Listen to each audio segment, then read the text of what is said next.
저희가 이제 김대현 대표님 모시고 반도체만 질문하고 보내기가 너무 아쉽죠. 그래서 이제 자동차와 로봇을 함께 같이 한번 또 여쭤보려고 하는데 대표님. 네.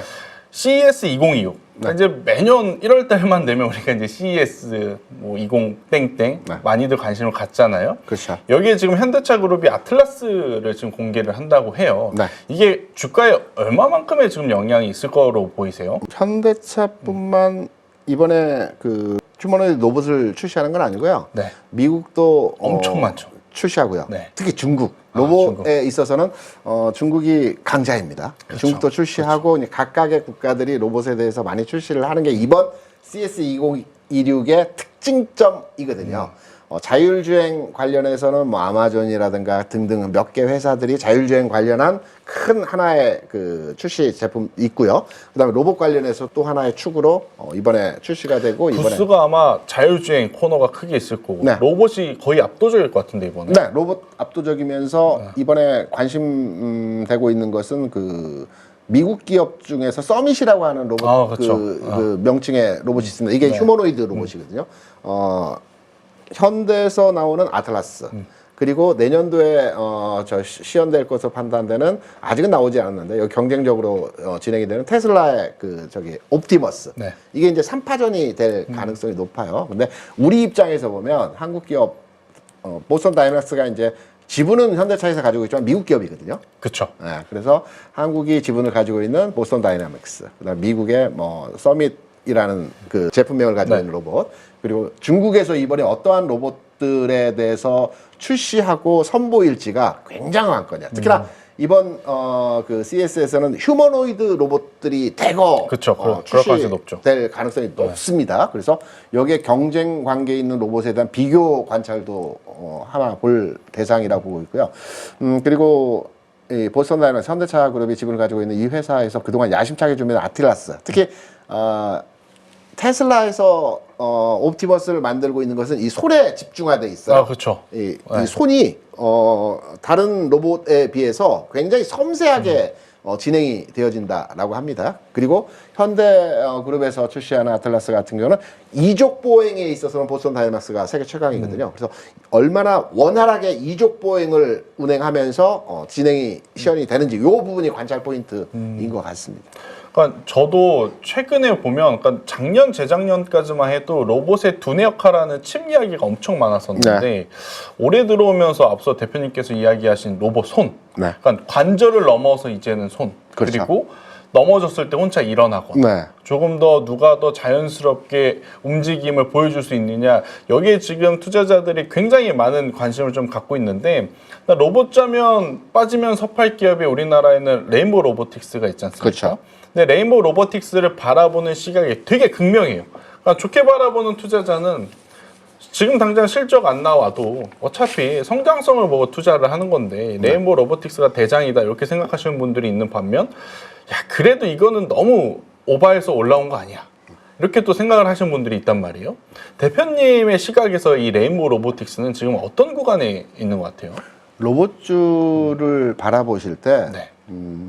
성과를 보고 바라보시면 안 됩니다. 왜냐하면 전체 로봇 기업을 다 펼쳐놓고 판단했을 때 흑자가 나는 기업은 로보틱스 하나밖에 없습니다. 그 흑자도 한 자릿수, 약간의 두 자릿수일 뿐입니다. 이제 흑자로 돌아선 거고요.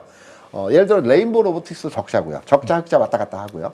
두산, 엔젤, 뭐 우리가 알고 있는 모든 로봇 적자죠. 회사들이 다 적자고요. 적자가 중요한 게 아니라 매출 규모 측면에서 들여다보게 되더라도 우리가 레인보우 로보틱스를 뭐 삼성전자, 로봇기계 삼성전자라고 많이 얘기해. 그만큼 덩치도 크고 뭐 매출이 어마어마할 거라고 생각을 하잖아요. 1년 매출이 한 400억밖에 안 됩니다. 두산 로보틱스 로봇팔 많이 만든다고 하잖아요. 엄청나게 생산할 것 같잖아요. 이 회사도 매출이 500억이 안 됩니다. 그러니까 로봇 기업의 전체적인 매출 규모 측면을 보게 되면 500억에서 많으면 부품 관련주들이 다양하게 매출이 좀 나오는 숫자가 나옵니다. 7, 800억, 많으면 7, 800억. 요 정도 수준이기 때문에 우리가 일반적으로 연간 단위로 뭐 500억, 700억 요 정도 규모의 매출은 실제적으로 상장 기업 기준으로 봤을 때 매출이라고 판단할 수 없거든요. 그렇기 때문에 로봇 기업을 판단했을 때 지금 성과가 어떻고 지금 현장에서 생산되고 있는 제품의 질이라든가 제품의 판매도라든가 이런 부분을 따져서 접근하는 것이 아니고요. 로봇 기업은 앞으로의 미래 비전. 미래 비전.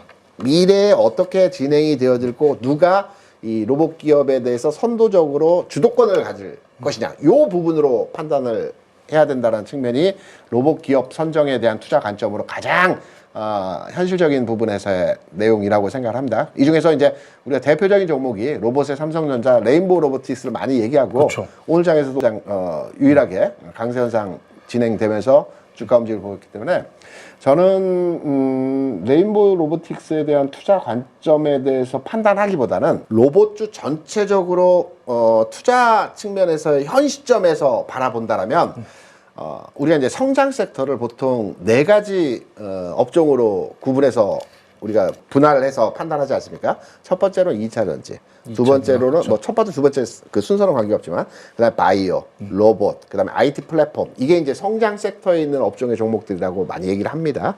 이 중에 로봇인데 각각의 다 특성이 있어요. 바이오 같은 경우는 알테오젠이 지난 그 55만 원 고점 찍고 지금 조정이 진행되고 있는 상태에서의 흐름이죠.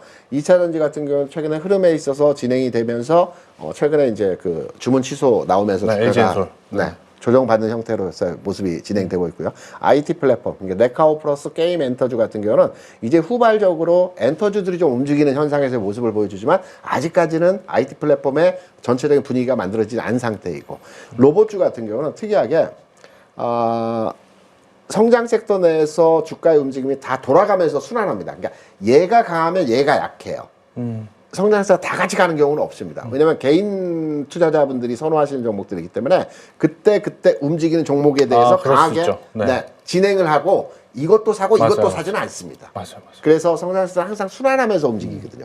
돌아가면서 움직입니다. 여기에 로봇은 특이한 점이 뭐냐면 2차 전지와 바이오는 항상 용상박처럼 2차 전지가 움직이면 바이오가 조정받고 이런 상호관계에서 주가 움직임 보여주는데 로봇은 그로스에서 움직입니다. 모든 성장 섹터가 움직이는 시기 동안에 계속해서 움직이는데 다만 로봇주는 어려운 부분이 뭐냐면 다 움직이지 않아요. 우리가 2차 전지나 바이오는 움직이면 그 업계에 있는 그 업종 내에 있는 종목들이 전체적으로 주가 상승하는 흐름들을 보여주는데 2차 전지도 마찬가지죠. 2차 전지가 특히나 결속력이 강하죠. 근데 로봇주는 A가 움직일 때 B가 움직이지 않아요. B가 움직일 때 C가 움직이지 않아요. 주도주와 안 가는 종목이 각각 다릅니다.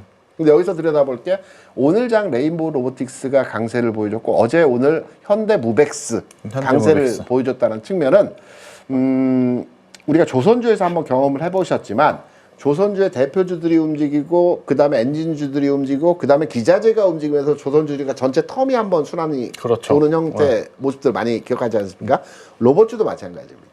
로봇주에서 로보티즈 클로봇이 먼저 움직임이 진행되었고 그 이후에 이제 여러 종목들의 흐름들이 변화하면서 종목의 상승이 만들어졌고 지금 막바지 구간에서 로봇 부품주 내에서 좀 가벼운 종목이라고 볼 수도 있는 움직이지 않았던 안 움직였던 종목들의 흐름으로의 지금 시세 형성 과정이 나타나고 있다라는 것은 로봇주도 성장 섹터의 흐름으로 판단해 볼 때 이제 좀 쉬어가야 될 대목으로 진행하는 구간이 들어오지 않았나 이렇게 판단하기 때문에 현 시점에서 보유자의 입장이라면 당연히 뭐 부담 없이 매도 시점에 대한 관점으로 접근이 가능하겠지만 신규로 로봇주를 한번 사볼까라고 한다면 저는 이번 CS 2026 1월 6일 날 개최 4일 동안 개최가 됩니다. 며칠 안 남았어요 벌써. 그렇죠. 다다음 주 정도 될 것 같습니다.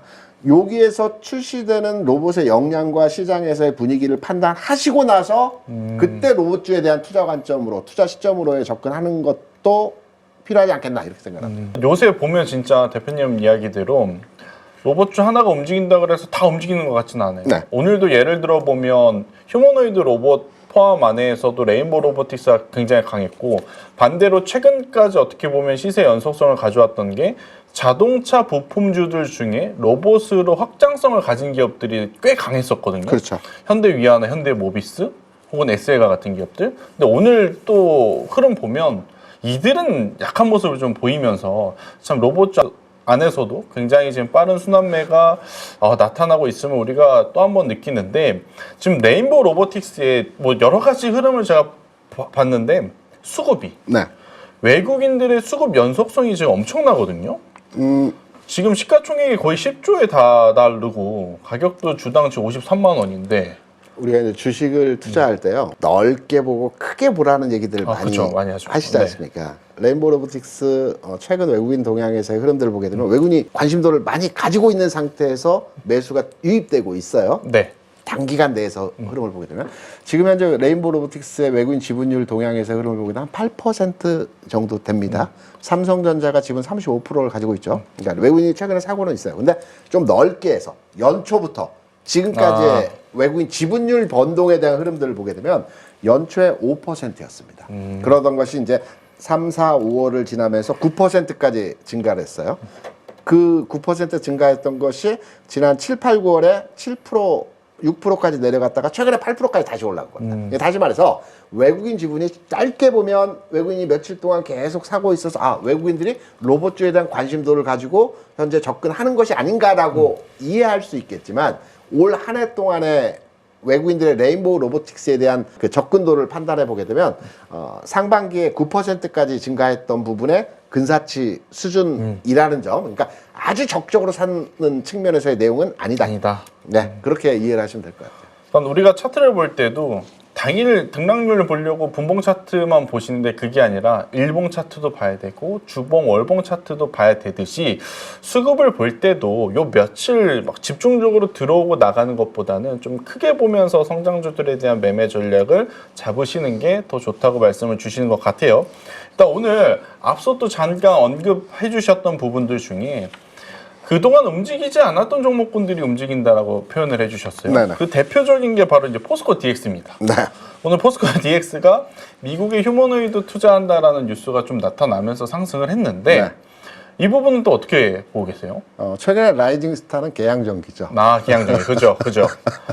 계양전기를 빼먹을 뻔했네요. 전혀 로봇주로의 분류가 되지 않는 기업이었는데 우리가 이제 전동기구 많이 집에 사용하잖아요. 그렇죠. 우리나라에 이제 전동기구 생산하는 기업인데 그 현대 그 로봇 부품과 관련된 뭐 일부 부품을 납품한다라는 뉴스가 있으면서 거의 상한가를 5, 6회 정도 치고 있는 것 같아요. 지금 벌써 계양전기가 4거래일 동안 움직였는데 출발은 1,600원에서 했거든요. 네네. 오늘 종가가 4,475원입니다. 3배가 오른 거죠. 라이징 스타이고요. 네. 이제 우리가 얘기하고 싶은 거는 이제 포스코 DX. 네. 말 나온 김에 계양전기도 한번 해주시면 너무 좋죠. 주가적 측면에서 1,000원, 2,000원, 3,000원, 4,000원 분명히 매력도가 있는 가격 수준에서의 주가 움직임을 그렇죠. 보여주고는 있습니다.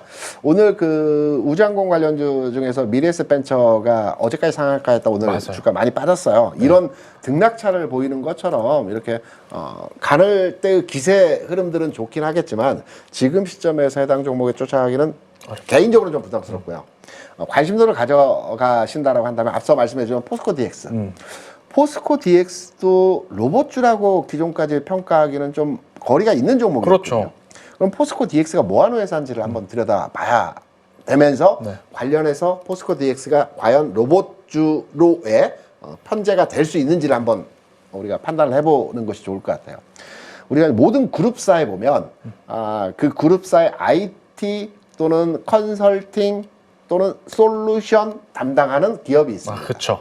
예, 회사의 IT라든가 솔루션이라든가 뭐 여러 가지 회사에서 운용되고 있는 여러 가지 부분에 대한 그 파트를 담당하는 회사가 있어요. 삼성 SDS 같은. 삼성 SDS, LG는 LG CNS, 그렇죠. SK는 SK CNC. 지금은 뭐 합병된 거. 이제 하이닉스로 넘어왔으니까. 뭐 이렇게 분할 합병 CNC가 있었고요.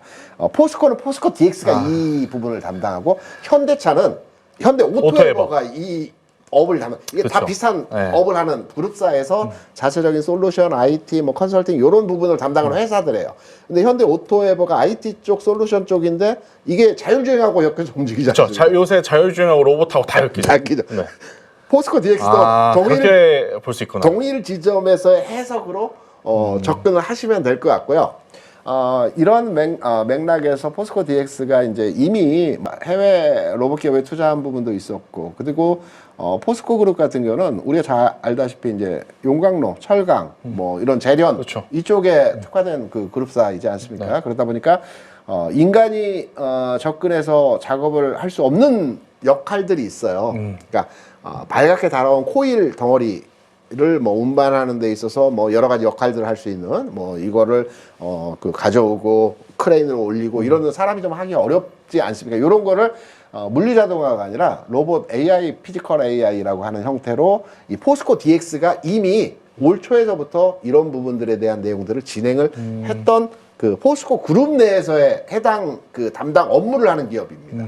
그렇기 때문에 이번에 포스코 DX에 대해서는 미국 기업인가요? 한 30억 정도 투자를 한다. 그러니까 제가 볼 때는 벤처 기업이에요. 네. 생긴 지가 얼마 안 된 기업이거든요. 지난해 생긴 기업인데. 페르소나 AI. 네, 맞습니다. 그렇죠. 페르소나 AI인데 지난해 그 회사가 만들어진 회사거든요. 네. 얼마 안 됐는데 이 회사에 한 30억 정도 투자하면서 이제 로봇 기업으로 가기 위한 발판을 마련하는 과정으로의 진행이 되어지고 있어요. 그래서 저는 개인적으로 판단할 때 포스코 DX는 포스코 그룹이 추진하고 있는 산업용 로봇에 대한 담당을 하는 기업으로 우리가 이제 자리매김을 할 가능성이 있다. 그래서 포스코 DX에 대해서 좀 한번 유심하게 좀 지켜봐야 될 부분이 있지 않겠나라고 생각합니다.